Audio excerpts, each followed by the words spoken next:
นั่งหือจัดในสิ่งเตตุกพันนอนขึ้นก็เลยตั้งจิตใจ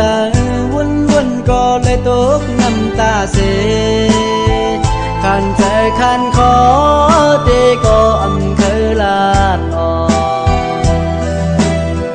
เคยหมอกบันลองในอุกใส่เขาตีหมอกบันลองในอุกใส่ก็เป็นซ้ำเตว่าจึงตั้งทุบตีและทุบเจียวตั้งมีเตอมีเหมือนนั่งเปินแต่ใจเปิ้นสารลักว่าเป็นลูกคุณผ่านขันใจอยู่ที่ไหนอุกใส่เก่าเพราะว่าปานเป็นลูกคุณผ่านเพราะว่าปานนี้ในลักสิ่งนั้นกว่าหาตีแร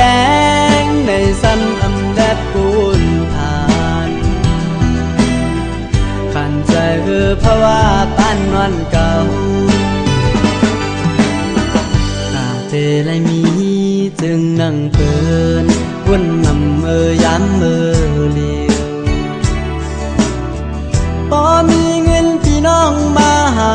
จัดในเต้เป็นกุนผ่านวันแลอำหันพาโดย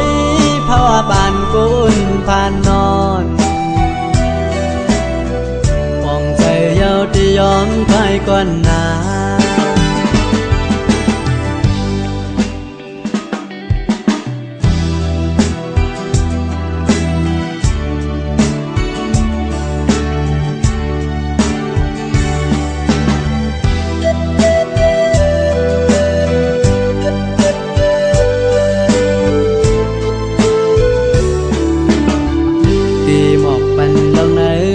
ใจก็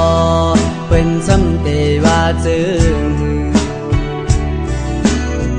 ตั้งทุบตีเลยทุบเจียวตั้งมีเตอมีเหมือนนั่งเปิน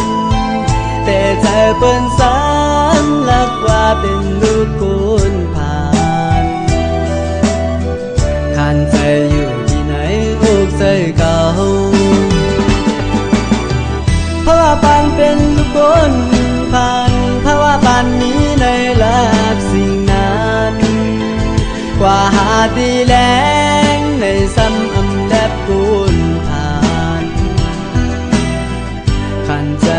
เพราะว่าปานนอนเก่าหากเทไรมีจึงนั่งเปินวุ่นนำย้ำเลี้ยวพอมีเงินพี่น้องมาหา